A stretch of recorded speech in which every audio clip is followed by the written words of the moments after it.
உனக்காக உயிரையே கொடுக்கற மாதிரி தான் ஃபர்ஸ்ட் இருக்கும். பட் போக போக தான் உனக்கு தெரியும் அவங்க உயிரை எடுக்க வந்தவங்கன்னு சொல்லி. இப்பெல்லாம் நிறைய பேத்துக்கு உண்மையான லவ்க்கும் டாக்ஸிக் ரிலேஷன்ஷிப்க்கும் டிஃப்ரென்ஸே தெரியறது இல்ல. நான் உன் மேல உயிரையே வச்சிருக்கேன், நீ ரொம்ப அழகா இருக்க, நீ சாப்பிட்டாதான் நான் சாப்பிடுவேன், உனக்கு ஒரு சின்ன பெயின்னாலும் என்னால தாங்கவே முடியாது, இப்படிதான் ரெண்டு கைண்ட் ஆஃப் பீப்புளும் பேசுவாங்க. ஆனா எது டாக்ஸிக்னு சொல்லி நீ கண்டுபிடிக்கிறதுக்கு ஒரு சில க்ளூஸ் நான் உனக்கு தரேன், சரியா? கொஞ்சம் கொஞ்சமா உன்னுடைய லைக்ஸ் எல்லாமே நீ மறக்க வேண்டியதாயிரும் டாக்ஸிக் ரிலேஷன்ஷிப்ல. நீ இந்த பொட்டு வச்சா உனக்கு செட் ஆகல, இந்த ட்ரெஸ் உனக்கு சூட் ஆகவே இல்லை, இந்த கலர் உனக்கு நல்லாவே இல்லை, இப்படி எல்லாம் சொல்லி அவங்க என்ன விரும்புறாங்களோ அதுதான் நீ செய்ய வேண்டியதா இருக்கும்.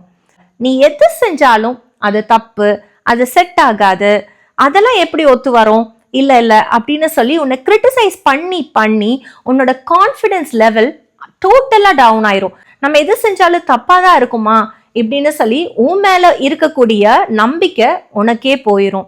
கொஞ்சம் கொஞ்சமா நீ என்ன செய்யணும் என்ன செய்யக்கூடாது, யார்கிட்ட பேசணும் யார்கிட்ட பேசக்கூடாது, யாரோட டெக்ஸ்டுக்கு நீ ரிப்ளை பண்ணணும் பண்ணக்கூடாது, இது எல்லாமே அவங்க கண்ட்ரோல் பண்ண ஆரம்பிச்சிருவாங்க.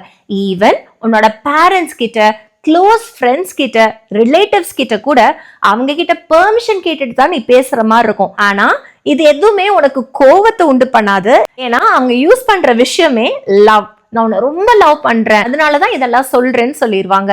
நீ என்ன செஞ்சாலும் அதுதான் தப்பா இருக்கும், அவங்க செய்யறது எல்லாமே ரைட்டா இருக்கும். சின்ன சின்ன விஷயத்துக்கு கூட பயங்கரமா கோவப்படுவாங்க. நீ தான் எப்பவுமே அவங்க பின்னாடி போய் சாரி கேட்குற மாதிரி இருக்கும். அவங்களுக்கு எந்த ஒரு விஷயத்துக்கும் கில்ட்டி ஃபீலிங் வரவே வராது. நீ நினைப்ப கொஞ்சம் கொஞ்சமா இவங்களோட பிஹேவியர் நம்மளால மாத்திர முடியும், because he or she loves me more than anyone in this world ன்னு சொல்லி. நான் சொல்றேன், you can never ever change that character, okay?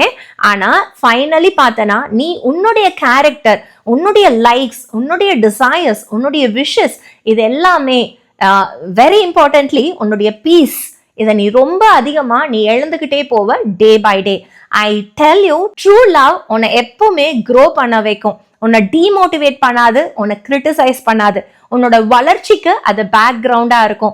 எப்பவுமே உன்னை மோட்டிவேட் பண்ணி நீ நெக்ஸ்ட் லெவல் போகணும், நீ ஹையர் பொசிஷன் போகணும், நீ வாழ்க்கையில ஏதோ ஒரு விஷயத்தை அச்சீவ் பண்ணணும், நீ க்ரோ ஆயிட்டே இருக்கணும்னு சொல்லி உனக்கு ஒரு பேக்ரவுண்ட் சப்போர்ட்டா இருக்கும். நீ ஒரு சின்ன தவறு செஞ்சனாலோ ஏதாவது ஒரு விஷயத்துல நீ தவறான டிசிஷன் எடுத்தேன்னா உன்னை கரெக்ட் பண்ணுவாங்க. But they'll not be always saying whatever you do is wrong, okay?